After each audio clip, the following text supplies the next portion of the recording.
Добро утро секое утро. Уште еднаш ве поздравувам, почитувани гледачи, сите вие кои што сте на програмата на телевизија Алфа, заедно со Добро утро секое утро. Знаете дека овој термин е задолжен за сите оние прашања поврзани со трудовото право. Во случајов ќе ги дискутираме прашањата поврзани со третиот сет мерки кои што ги донесе владата, а се однесуваат, би ги накратко напоменала, платежните картички за купување на домашни производи од 9000 денари, ваучери за одмор од висина од 6000 денари, картички и ваучери за млади, викенд без ДДВ за сите граѓани и останатите мерки. Ги дискутираме со професор Лазар Јовевски. Добро утро, професоре. Добре ни дојдовте и овој вторник во Добро утро секој утро. Добро утро, Анастасија. Драго ми е што имам можност повторно да се видам со вас и да гостувам во вашето студио. Задоволство и честа е исто така и моја, бидејќи со вас отворивме и дадовме одговор на многу прашања кои што го засегаат обичниот народ, она што секој ден им се случува поврзано и со работните односи, меѓутоа и со правата кои што ги имаат како граѓани. Во случајов денеска ги продискутиравме изминатиот период и другите сет мерки, сега наред се третиот сет мерки. Генерално како би ги оцениле, бидејќи имаше, се јавија голем број на економски експерти, дел ги критикуваат, дел ќе кажат и по некој добар збор, дел велат дека си подкуп на гласачи пред избори, па го дискутираат оној правен елемент дали смее да има исплата на такви средства на граѓани во предизборен период. Меѓутоа ние ќе се офатиме во тоа колку овие трет сет мерки го подобруваат благосостојбата на граѓаните, сета она криза со која што се соочуваат како резултат на COVID-19 кризата. Да, мислам дека овој трет сет на мерки кој што се предлага и треба да се донесе, да веќе е представен пред македонската јавност, всушност по својот обем е поголем од претходните и во зафатот на средства очигледно дека исто така има одреден, би рекол, габарит. И верувам дека тоа е инспирирано од критиките кои што претходно беа упатувани од разни страни кон владата во однос на тоа дека Македонија е на дното, последна во Европа, пред Белорусија единствено, во однос на тоа колку средства, колку проценти од бруто националниот производ од буџетот всушност се зафаќа за помош на економијата и за помош на пазарот на труд да се справи со COVID-19 кризата, така што околу 1% се движеше според 2-3 различни анализи, едната под 1%, едната нешто над 1% од бруто националниот производ, колку средства се одвојуваат, и верувам дека во тој дел всушност веројатно критиките дадоа плод да всушност се предлагаат мерки кои што ќе опфатат еден поголем буџетски финансиски пакет. Меѓутоа, од тоа што на прв поглед може да се види, зборувам за оној дел кој што се однесува директно на граѓаните, при тоа земајќи ги во предвид и оној втори, трет столб, па тоа економијата и третиот земјоделието, каде што треба и се сака да се интервенира, всушност неминовен е заклучокот дека овој сет на мерки, барем во однос на граѓаните, многу повеќе наликува на концептот на социјална помош, која што сака да се даде. Всушност самите мерки кои што се предлагаат и кои што треба да почнат да се применуваат, се однесуваат на точно определени категории на граѓани во општеството, ако добро анализираме, и ќе видите дека тие се таргетирани кон оние кои што се на маргините на општеството, значи кои што влегуваат во сиромаштија, на оние кои што се малолетници и генерално еден поширок сет на мерки кои што всушност се однесуваат за користење на некои IT услуги, односно обуки за добивање на одредени вештини и знаења. Во однос на самите, ги споменавте претходно, платежните картички, всушност тие на прв поглед се чини дека има за цел да ја зголемат потрошувачката. Меѓутоа тука се поставува едно клучно прашање, дали овој тип на мерки кои што се однесуваат директно на граѓаните, всушност им помагаат на граѓаните да ги задржат работните места.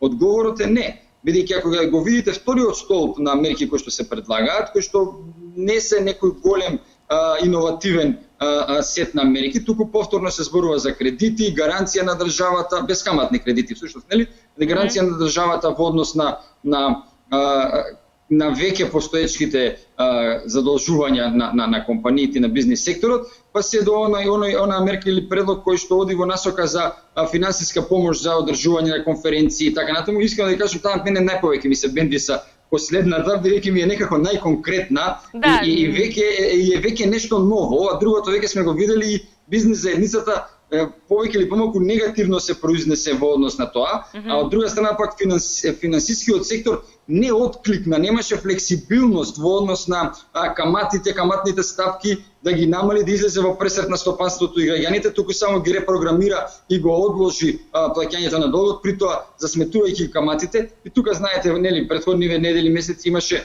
одреден број на одреден обем на незадоволство. Дотолку повеќе што и вчера чувме од стопанските комори дека во одредени банки не само што не ги намалиле каматите, туку и ги зголемиле каматите. Така да, кога ќе направите сега една компарација помеѓу овој прв стоп на мерки и вториот стоп на мерки, всушност мојот личен впечаток е дека станува збор за, генерално зборувам за целиот овој трет пакет, дека станува збор за една добра социјална помош која што треба да се даде на одредени групи на граѓани. Меѓутоа, ако ја земете, например, мерката за годишен одмор, јас овдека навистина имам одредени дилеми од два аспекта, од две причини. Прво, се дава одредена финансиска помош на граѓани кои што се под 15.000 денари нето плата кои што имаат вработени. Да, значи, тоа е една од клучните основни услови кои што треба да се исполнат. Тоа е да имаат приходи до 15.000 денари. Сега на тие луѓе им давате картичка или пак ваучер за одмор од 6.000 денари. Како го коментирате тоа? Па тоа е, кажам, на една страна, на една линија... Еве да го прокоментирам и да го пренесам едно излагање на еден гледач кој што не се јави, вели кога мене ми недостасуваат пари или кога 3 месеци ми останал без работа некој од дома или пак децата на кои што сакам да им помогнам, чуму ми се тие 6.000 денари кога не можам јас да ги платам сметките кои што ми заостануваат од овој период кој што следи. Што ќе ми е одмор кога мислам како да го сврзам месецот бидејќи сме останале буквално без денар? Токму тоа ми беше и поентата, значи би рекол дека мерката е контрадикторна, а во одредена смисла и контраверзна. Зошто? Затоа што е контрадикторна бидејќи се дава финансиска помош на најсиромашните граѓани да одат на одмор, да користат за поттикнување на туризмот. И тоа не на оние кои што се социјални случаи, туку кои што се вработени. Тоа само по себе всушност е контраверзно затоа што и тие вработени кои што се би рекол на долната скала на исплати во државата, всушност во најголем дел согласно уредбите кои што претходно беа донесени и за јавниот сектор и за стопанството, веќе искористија или голем дел од нив користат годишен одмор за 2019 и за 2020 година. И нема да може да го искористат повторно, односно толку беше со одморот. Тоа исто така прашувам, кога би се користил годишниот одмор ако веќе се наложи. Јас лично познам дека голем дел од луѓето искористија годишен одмор или во моментов додека зборуваме јас и вие се дел од нив и се уште на годишен одмор, така што јас не знам за кој годишен одмор сега станува збор, веројатно за 2021 година, доколку се искористи годишниот одмор во теков на оваа година за 2020, односно во овие месеци, нели, до крајот на јуни, како што ви предвидува уредбата. Така што имаме тука наистина еден момент кој што веројатно треба да се доразјасни за што станува збор, бидејќи вака предложено, мислам дека отвара голем број на дилеми и проблеми во пракса. Дотолку повеќе што ако видите како претходните мерки се применуваат и на кој начин се исплаќаат одредени средства, всушност се бана на линија на целото семејство да нема, да речеме, поголем износ од 15.000 денари. Ако е повработен, тогаш е една ситуација. Ако е едно семејство, да е двочлено или трочлено семејство, помало семејство, значи, дали тоа значи дека ако другиот партнер во семејството има многу поголема плата, дека не ќе може овој кој што е на минималец од 14.500 да добие оваков ваучер или нели кредит за користење во туристички цели, така што се отвара тука голем број на дилеми и проблеми. А во однос на користењето на домашни производи веќе реакциите се тие што ги чувме овие денови, имаше реакција од стопанските комори дека не треба да се ограничи само на домашни производи. Во ред, јас тука и до некаде би се сложил со овие констатации од коморите во однос на тоа дека тоа е многу мал обем на производи кои што би можеле да се користат во малопродажбата, нели? Меѓутоа едно нешто повторно прашува. Овој сектор на малопродажба всушност најдобро се носи со оваа криза, бидејќи луѓето секако мора да купуваат средства за хигиена, за јадење, за пиење и така натаму. И тука немаме голем број на отпуштања, речиси немаме отпуштања, имаме прераспоредување на работно време, поинаква организација на работата, нели, согласно мерките кои што мора да се почитуваат и така натаму. Меѓутоа овој сектор малопродажбата не трпи големи последици, меѓутоа и остварува профити дури. Во овој контекст, кога ние на овој начин стимулираме купување на производи, прашање е колку ние сега ќе можеме на тој начин, можеби нешто делумно да и да помогнеме, и во тој дел, ако јас добро се сеќавам, на 16 март оваа година излегов со 18 предлог мерки кои што требаше да помогнат на економијата, на пазарот на трудот, сочување на работни места и така натаму. Како поминува времето? Гледам дека полека, но сигурно дел од тие мерки се имплементира, некои целосно, некои делумно се преземаат. Си поставам едно лично прашање. За не требаше да поминат 2,5 месеца, за да всушност ние дојдеме до онаа констатација која што некој ја кажал уште нели на 16 март ја пренел во медиумите и во јавноста и така натаму. Тоа покажува дека не сме спремни едни со други да се сослушуваме и аргументирано да разговараме. Навистина, во оваква ситуација се покажува и зрелоста на општеството, но и на самите индивидуи, така, и на луѓето кои што одлучуваат, кои што се decision makeri. Да, не станува збор за тоа колку некој ќе испадне, како да кажам, попаметен, едноставно треба на луѓето и на народот и на нас да ни се помогне, бидејќи навистина голем број на сектори кажавме дека еве можеби продавниците и производи ќе се купуваат, мора да јадеме, едноставно не може да не јадеме. Меѓутоа станува збор тука и за другите дејности, станува збор за голем број на бизниси, семејни бизниси кои што буквално можеби се мали бизниси, меѓутоа едно семејство живее од тие пари. Кога станува збор кај овие работи, граѓаните кои што аплицирале за претходните сетови, први два сет мерки, велат дека голем пречка им се условите кои што треба да ги исполнат, некако им се чинат дека условите се речиси невозможни да се исполнат, или пак други пак се жалат дека не им, ако например има 5 вработени, па за сите 5 би сакале да искористат мерката, не се даваат средства за сите вработени кои што се во фирмата. Ова се дел од тие, како да кажеме, пречки кои што малите бизниси, од кои што пак ќе кажам цели семејства преживуваат, имаат проблем да ги искористат овие мерки.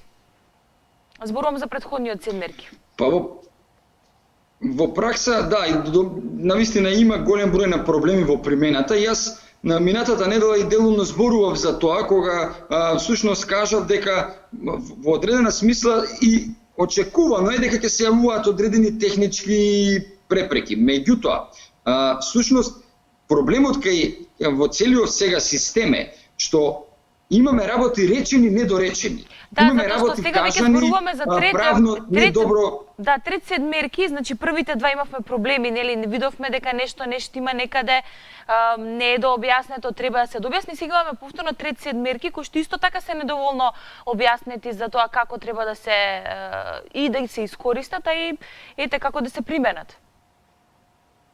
Ќе се соочиме ли повторно со истите предизвици?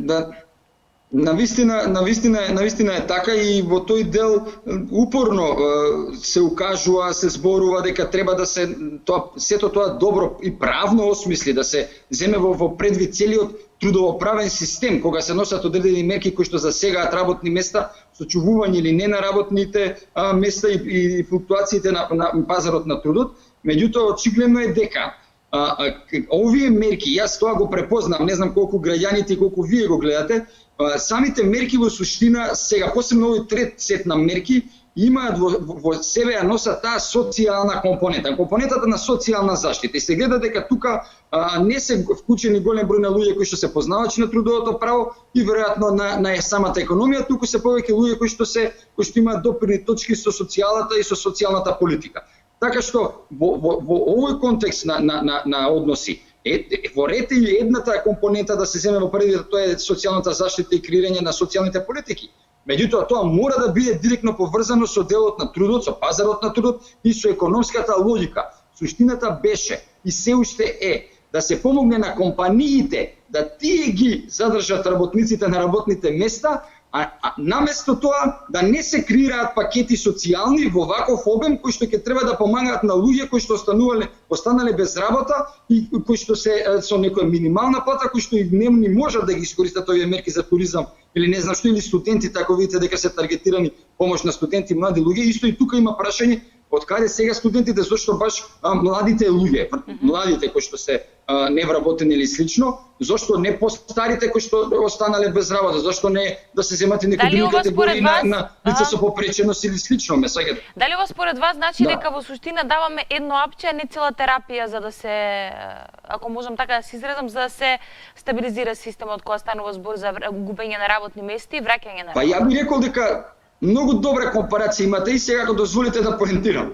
Ја би рекол дека ние даваме разни видови на апчиња, при тоа не знаејќи ја феноменологијата на болеста, не знаејќи што лечиме и во која насока сакаме да ја тераме работата, туку касни малку од ова апченце, ако ти е подобро, па е од ова, па дај малку да видиме со некои бабини лекови и така. Значи, не бива таа работа баш така. Мора да ги имаме предвид целиот систем како функционира за да можеме да се движиме визионерски во наредниот период. Не е само од денес за утре и се гледа дека тоа во пракса многу тешко функционира. На вистина, не би сакал да ја не сум да речам човек почитувач на црни сценарија. Меѓутоа, ако некои работи кои што некои ги предвидуваат се остварат како втор бран, кои што се најавува еве од политичарите, некои спомнуваат ќе имало, па ќе имало втор бран. Ја велам ќе нема втор бран. Меѓутоа еве дај Боже да сум во право јас.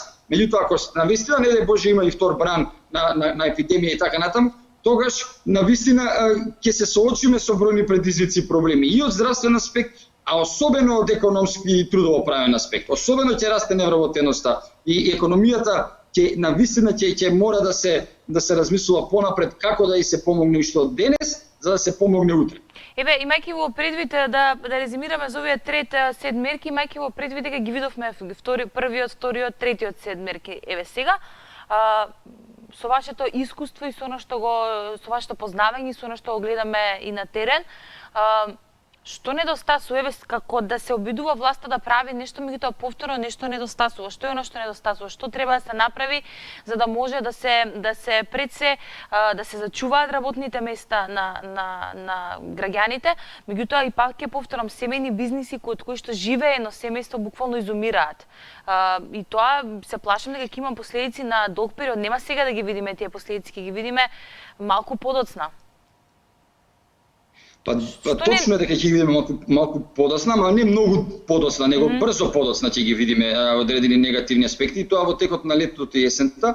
И ова не е некоја апокалиптична сцена или сценарио, туку навистина е една реалност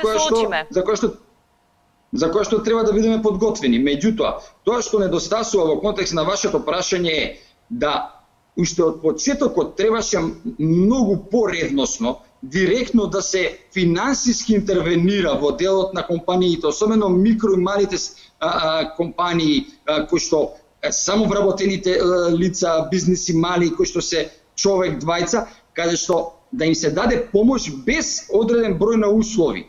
Бидејќи помина голем број на недели додека од кога почна цела ситуација, од кога се затвори. Еве ако ги земеме и гостителството и туризмот.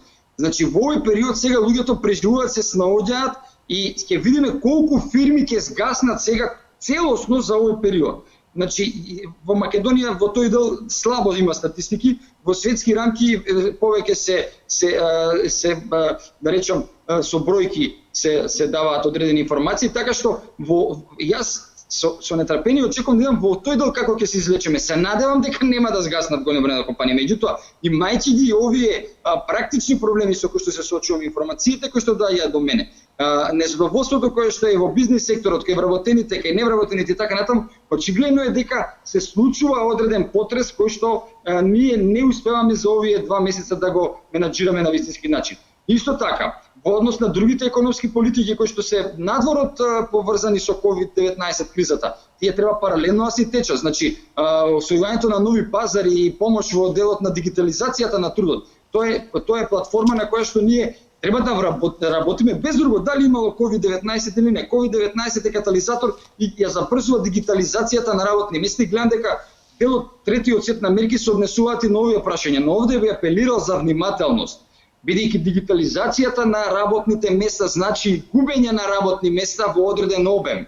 Ние во овој момент не смееме и не можеме да си дозволиме и од тој аспект да губиме работни места, туку треба да бидеме многу внимателни на кој начин и во следниот период од година-две ќе работиме на самата дигитализација на работните места. Тоа особено е актуелно во финансискиот сектор, кој за волја на висината е најмалку погоден од кризава корона, меѓутоа самата дигитализација значи одреден аспект подобрување на одредени услови за работа, одредени перформанси на економијата на компанијата и така натаму, но од друга страна повлекува и одредени негативни последици кои што за работените најповеќе се изразени во однос на губење на нивните работни места и тоа директно ги засега и секако ги боли вработените. Така што во тој дел уште еднаш апелирам за внимателност. Да, почнува некако што се вели да биде како што самите кажавте, треба да се слушаат со време овие советни луѓето кои што имаат познавање во областите.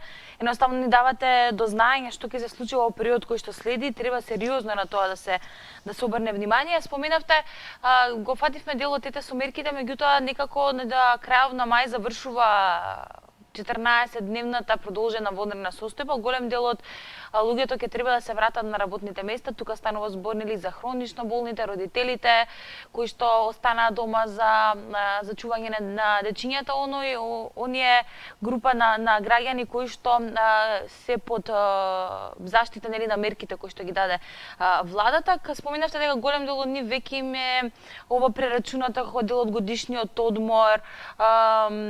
Еве ќе се вратат, што ќе биде вашиот совет кога ќе се вратат на работа?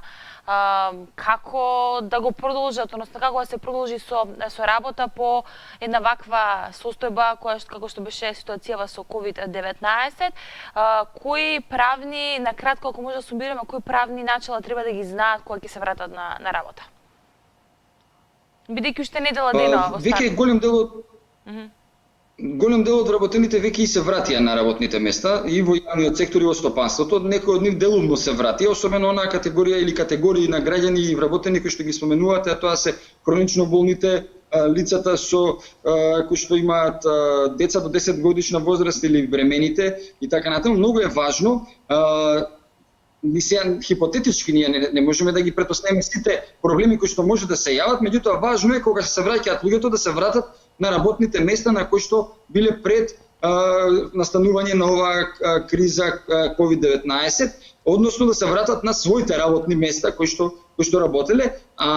Тука очекувам можеби одредени проблеми во пракса, да кога ќе се вратат одреден дел од работените, да работодавачот им каже: слушај, сега овдека нема баш потреба, ајде овде и ваму и таму. Меѓутоа, во тој аспект треба да знаат почитуваните гледачи дека враќањето на работа по кој да е основ треба да биде на работното место на кое што претходно работел вработениот. Освен во други ситуации кои што се судски постапки, каде што има незаконити откази, каде што судот определува дека се враќа согласно стручната спрема вработениот, нормално после 2-3 години работен спор, можеби самото работно место е или лично, но тоа е сосема друга ситуација. Овде во оваа ситуација во која конкретно вие зборувате, треба да се вратат на своите работни места. Ако има тука проблеми или каков и да е друг тип на проблеми, тоа доправо ќе видиме сега ќе испливуваат одредени можни проблеми во пракса, треба да се обратат најпрво до трудовата инспекција. Но пред да се упатат да побараат заштита од трудовата инспекција, јас секогаш велам Обратете се и до работодавачот. Обратете се до директорот, до раководителот, до шефот или кој да е, дали е во бизнис секторот или во јавната управа, всушност меѓу вас да ги решите проблемите и работите доколку тоа е можно. Во многу ситуации во животот, во праксата тоа не е можно, тогаш вработениот има право да побара заштита и од трудовиот инспекторат и од синдикатот, на секако и судска заштита на своите права. Така, ви благодариме многу, секогаш го преминуваме времето кое што ни е, што се вели, одредено за овој дел од емисијата, бидејќи многу прашања треба да се одговорат и секогаш оставаме неколку прашања што ќе ги најверојатно одговориме во следната емисија, меѓутоа во секој случај од име нели на тимот на Добро утро секој утро и гледачите кои што апсолутно реагираат позитивно на овие прашања кои што и дилеми кои што ги поставуваме и даваме одговори, ви упатувам благодарности и секако се гледаме следен вторник со некоја нова тема и која што бија отвориле. Благодарам и на вас и ми беше задоволство и чест и одговорност да сум дел од емисијава во овие неколку недели наназад. Уште еднаш големо благодарам и се гледаме секако следниот вторник. Почитувани, се надевам дека со професор Јовевски успеавме да дадеме одговор на дел од прашањата кои што ве интересира. Ќе направиме кратка пауза тука со еден музички спот, па се враќаме назад во студиото и продолжуваме со останатите теми до крајот, уште некои 20 минути до крајот на Добро утро секој утро. Останете со нас.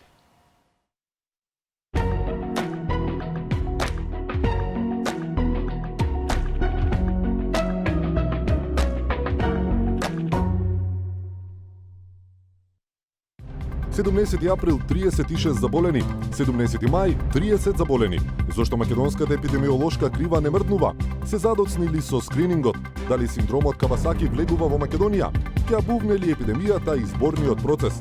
Вечерва, во што не е јасно, доктор Андреј Петров. За нештата да станат појасни, гледате Што не е јасно со Искра Коровешовска во 21:10 на Алфа.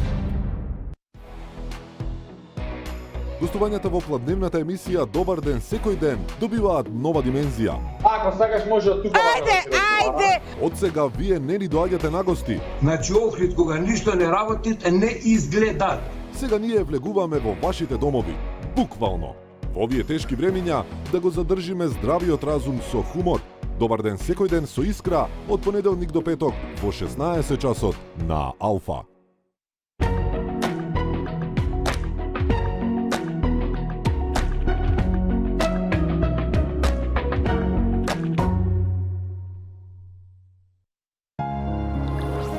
Болка во грбот и половината, пецкање и болка во нозете и рацете. Тие често може да бидат предизвикани од оштетување на периферниот нервен систем. Уримил го поддржува функционирањето на вашиот периферен нервен систем.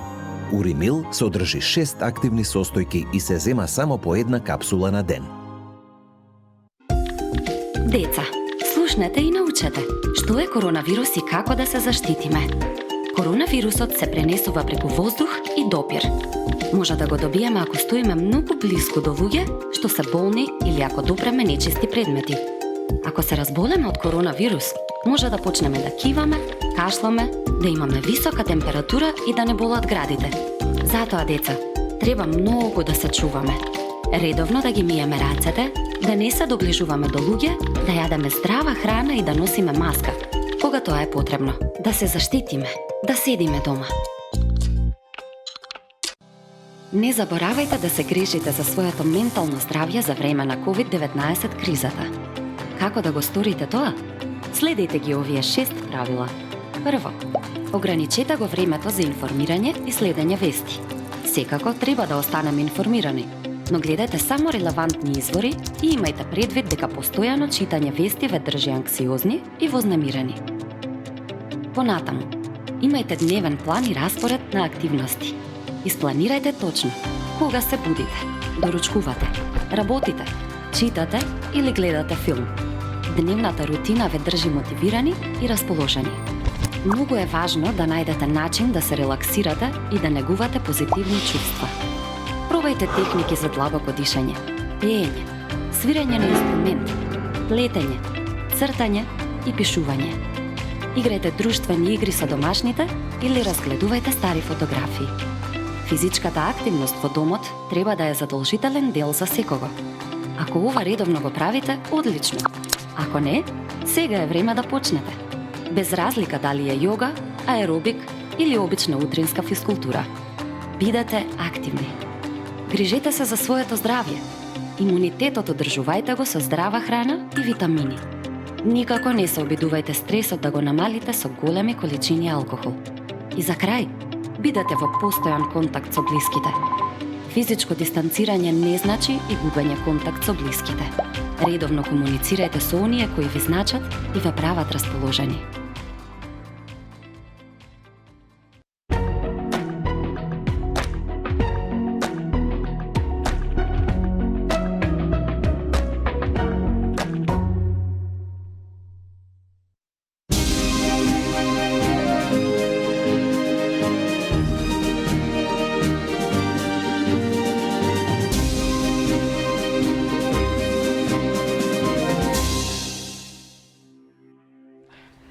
Враќаме назад со рубриката 15 минути корона, иако може да кажеме дека само за малку е поврзано со короната, меѓутоа да не забораваме дека медицинските лица, докторите, особено никако секако да им дадовме во периодот на коронава до значење, меѓутоа тие се луѓето кои што се грижат за нашето здравје и кога не е епидемија и треба да сме им навистина многу благодарни.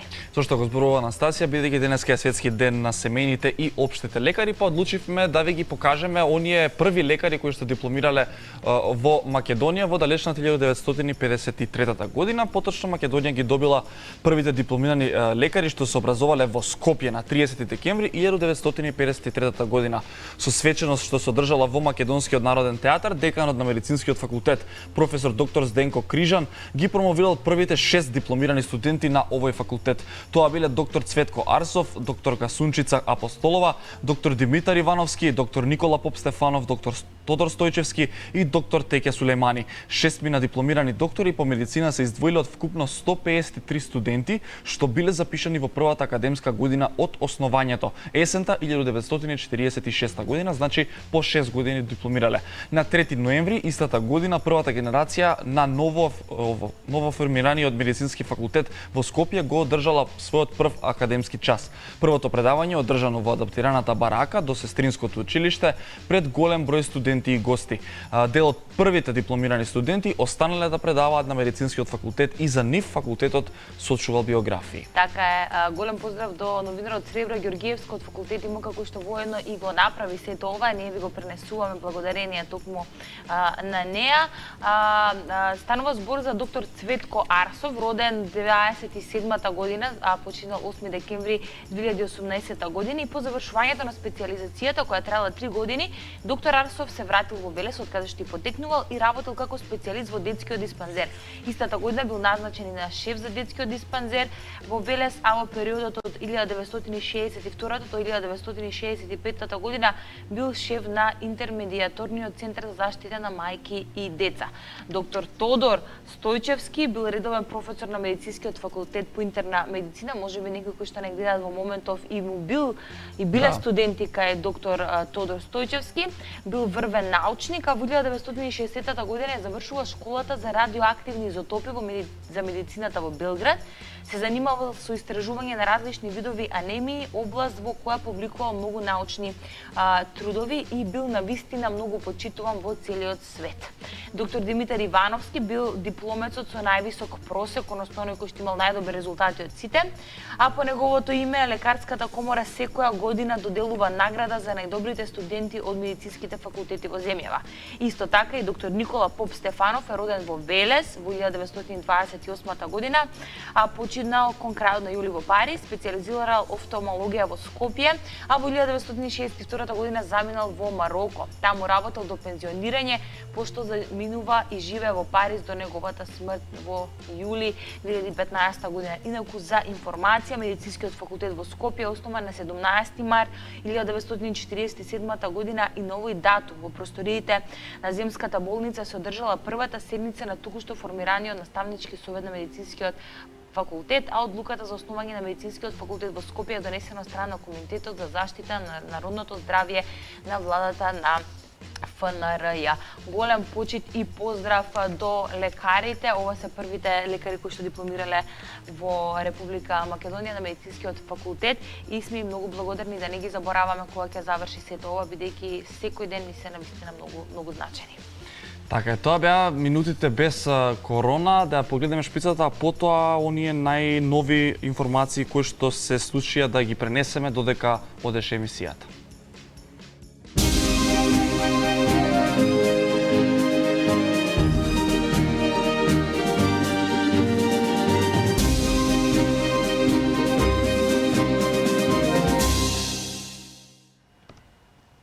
Да, се враќаме назад. Се враќаме назад, да, владата денеска ќе одржи нова седница. Денеска најави одржување на 55-та седница, ќе бидат разгледувани нови мерки и препораки за заштита и превенција од вирусот COVID-19. Велат ви известуваме дека денеска вторник 19.5.2020 година со почеток во 12 часот владата на Република Македонија ќе одржи 55-та седница. Седницата ќе се одржи во свечената сала на владата, при што како и досега ќе бидат почитувани протоколите за превенција и заштита од коронавирусот COVID-19. Да, останува да видиме некаде на план ќе започне седницата, меѓутоа подоцна во текот на денот да видиме дали ќе има некои промени во однос на мерките и препораките за заштита и превенција од вирусот COVID-19. Секако во информативните изданија ќе бидат информирани за тоа дали има некои новости поврзани токму со ова. А додека сме кај еве неколку работи кои што ги споделуваме со вас, мај месец на период кога јадеме доста јагоди, може така да кажеме, а поврзано е со здравјето, поврзано е нели со сето она што се случува, па еве од она што изоставивме, а го имавме подготвено за вас да ви го соопштиме, се делот со тоа како правилно да ги исчистите јагодите, како што зборувам, така ми се прејадува јагоди, не знам Стефан дали ти. Мене ми саде во моментов се, не само јагоди. Да, многу и самите доктори и самите нутриционисти ги препорачуваат, кога веќе сменели на темата доктори, здравје и останато, ги препорачуваат да се конзумираат и особено се добри во овој период, во периодот на мај. Меѓутоа, многу често знае да има пестициди на самите јагоди. По ова се делот предлози како да ги измиете пред да ги конзумирате. Еден од нив е миењето со ладна вода, каде што се покажало дека од 70 до 80% од пестицидите може да се исплакнат само со темелно миење со ладна вода. Важно е добро да го триете плодот под силен млаз вода и внимавајте на пукнатините во вошјата и зеленчуците каде пестицидите се насобрале. Миете ги најмалку 30 на секунди, како ова нешто како со миењето на рацете. Да. Потоа истражувањето покажале дека 70, односно да. Потоа станува збор за растворот сол. Во 4 шолји топла вода растворете 2 лажички сол, потопете го плодот кој сакате да го конзумирате и оставете да отстои 30 до 60 минути, потоа исплакнете со ладна вода. Растворот оцет и вода, во една чинија ставете вода и оцет со размер 2:1. Во растворот потопете ги јаготките или одбраното овошје од половина до 1 час. Потоа измете ги со ладна вода. Секако, на овој начин, покрај тоа што ги измивате пестицидите, им помагате на плодовите да останат потолку свежи. И уште еден начин за оние кои што се во брзање, односно кога немате доволно време да им се посветите и да ги миете, да ги оставите 30 до 60 минути да отстојат, тогаш направете домашен спреј. Имено во распрскувач ставете 1 шолја вода, 2 лажички оцет и 1 лажичка свеж сок од лимон и испрскајте го во овошјето и зеленчукот, почекајте 30 на секунди, па измите ги под вода. Исто така ќе се отстранат оние пестициди колку што е можно повеќе, за да може да ги конзумирате без грижа, нели дали нешто ќе ви биде или нема да ви биде. Така е, инаку настрана од тоа, споменавме некаде во почетокот на емисијата за полицискиот час што се очекува да се реши во текот нови денови за Па може и веќе денеска ако има владата, да. Не знаеме што ќе одлучи владата, секако ќе бидете информирани. Да, за најголемиот христијански празник Великден, знаете сите дека бевме дома во 4-дневен карантин, токму истото го прави Турција поради предстојниот Рамазан Бајрам, па да пренесаме председателот Реджеп Тајип Ердоган ќе ја стави Турција во 4-дневен карантин од 23 до 26 мај, што ќе го опфати големиот, како што кажав, муслимански празник со цел да се спречи ширењето на коронавирусот. Ќе видиме нашите власти како ќе одлучат да биде, покрај тоа што веќе полека чувствуваме дека се олабавуваат мерките, а Дали ваква некоја ригорозна мерка би била добра, не знам. Да, ќе видиме како ќе биде. Во меѓувреме најавена е пресконференција на лидерот на СДСМ Зоран Заев денеска во 11 часот и 30 минути во седишето на партијата, без информација за што или на која тема би зборувал токму лидерот на СДСМ, меѓутоа некаде во 11 часот и 30 минути е закажана пресконференција. Чинам дека во 12 часот и 30 минути во вестите веќе ќе знаете за што би можело да станува збор, односно што ќе биде темата за која што ќе се зборува. Од информациите од Министерството за внатрешни работи, кога станува збор за почитување на полицискиот час, за оние до сега и видовме многу и снимки, и видеа, и пријави кривични и казни секако поради непочитување. Вчера 28 лица не носеле маски, 46 лица се приведени за полицискиот час. 59 лица пак го прекршиле полицискиот час, а како што кажав, од нив 46 се приведени, на 96 лица соопшти МВР им биле издадени решенија за изолација, 65 подпишале изјава за самоизолација, од оние што веќе се наоѓаат во изолација или самоизолација не е забележано прекршување на мерките. Така е. Делот темите кои што ги обработувавме денеска се мерките кои што третиот сет мерки кои што ги донесе владата. Можам да заклучам дека вие највеќе кога ги коментиравте токму третиот сет мерки кои што ги донесе владата, нормално и се очекува да бидат тие тема која што е најкоментирана, затоа што едноставно економската состојба на граѓаните во време на корона е навистина на незавидно ниво. Семејни бизниси, изгубени работни места и слично. Се надевам дека гостувањето на професорот Лазар Јовевски беше во корист.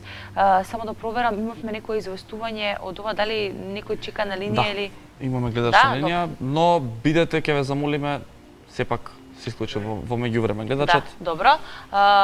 Инаку, она што особено уште нешто ќе напоменеме дека беше некоментирано се изборите и третиот сет мерки. Уште едно од како? Еве, за тоа не известуваат за реклами. Ќе направиме кратка пауза за реклами и она што би сакала да го најавам дека исто така како една тема која што ќе опфатиме се покрај гостителите, покрај малите семејни бизниси и оние кои што се во музичката сцена останаа буквално без работа, па... Да, во четврток се надевам дека ќе отворим и оваа тема, бидејќи музичките работници се едни од најзасегнатите, а можеби најзасегнатите затоа што приходите се на нула, немаат свадби, немаат свирки, а има и проблем со капарите, но таа тема ќе отвориме во четврток. Време за реклами за да не им влеземе во терминот на информативната редакција.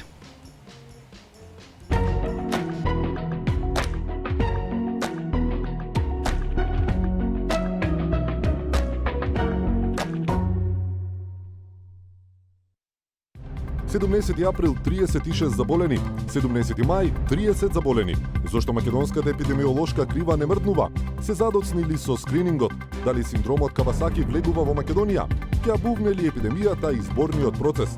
Вечерва, во што не е јасно, доктор Андреј Петров. За нештата да станат појасни, гледате Што не е јасно со Искра Коровешовска во 21:10 на Алфа.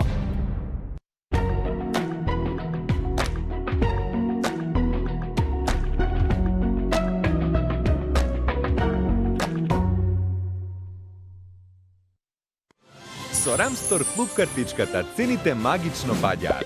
Купете чоколада најлепше желје, 280 грама за 110 денари и добите 30 поени. Бамби плазма кекс 600 грама за 169 денари и добите 40 поени на вашата Рамстор картичка. Рамстор, доби повеќе, живеј подобро.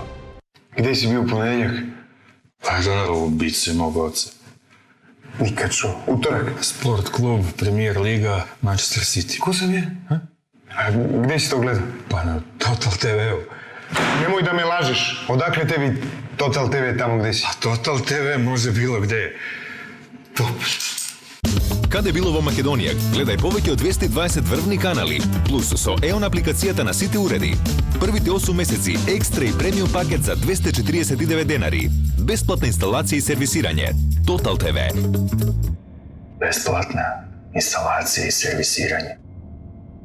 Топ. Деца, слушнете и научете што е коронавирус и како да се заштитиме. Коронавирусот се пренесува преку воздух и допир. Може да го добиеме ако стоиме многу блиску до луѓе што се болни или ако допреме нечисти предмети. Ако се разболеме од коронавирус, може да почнеме да киваме, кашламе, да имаме висока температура и да не болат градите. Затоа, деца, треба многу да се чуваме. Редовно да ги миеме рацете, да не се доближуваме до луѓе, да јадеме здрава храна и да носиме маска, кога тоа е потребно. Да се заштитиме, да седиме дома.